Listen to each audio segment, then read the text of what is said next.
Pope Francis spoke briefly during Easter Mass and went through the crowd giving blessings from the Pope Mobile. What a great vantage shot of the Pope going through the crowd. The 88-year-old has been limiting his schedule as he recovers from bronchial infections and double pneumonia. One person we know the Pontiff met with today, Vice President J.D. Vance. There's a picture. It was just released a few moments ago. The two spoke for a very brief time just before the Pope's public appearance. All smiles for the Vice President. Here in the United States, President Trump is also expected to mark the holiday with an early morning Easter service at the White House. And I spoke with EWTN Vatican correspondent Colm Flynn about the significance of the Pope's appearance today. He reported from Italy. Here's more.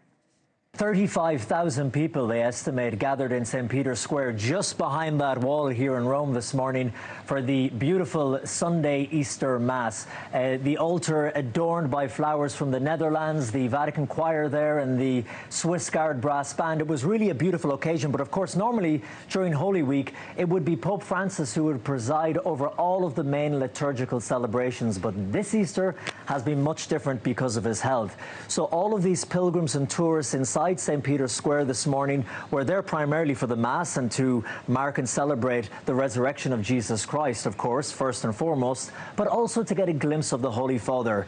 That wish was granted when, after the Mass, the main balcony in front of St. Peter's Square, the curtains opened up and out came Pope Francis. He spoke just 2 sentences.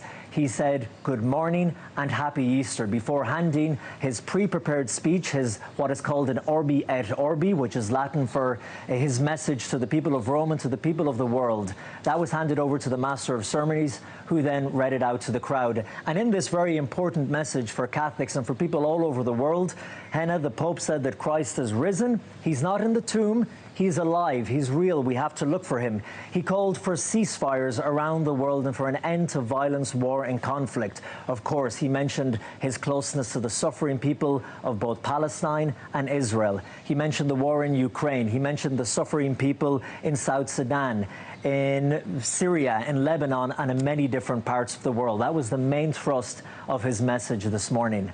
Yeah, and as we're looking at the global landscape column, the Vatican has now confirmed Vice President J.D. Vance met with Pope Francis today. What do we know of that meeting?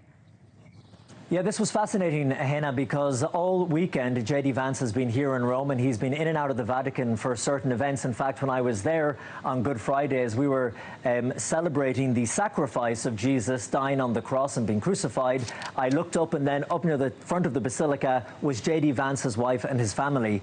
Now, on Saturday morning, he met with the Secretary of State, Pietro Parolin. He is the second most important and powerful Catholic in the world. He also met Paul Gallagher, who was like the Vatican's Minister of Foreign Affairs. But it wasn't until this morning the Vatican confirmed that at 11:30 a.m. local Rome time, the Pope had a small, short, private meeting with U.S. Vice President J.D. Vance alone in his residence, Casa Santa Marta, during the Easter Vigil Mass. So while that was happening in St. Peter's Square, just close by in the walls of Vatican City, they had that short meeting. And when they went in, the Vice President said to the Pope that it was good to see him. He said, "I know that you've been unwell, so it's good to see you doing better." And then in return, the Pope gave him some gifts. He gave him a Vatican tie. He gave him a number of blessed rosary beads and then 3 Easter eggs for his children.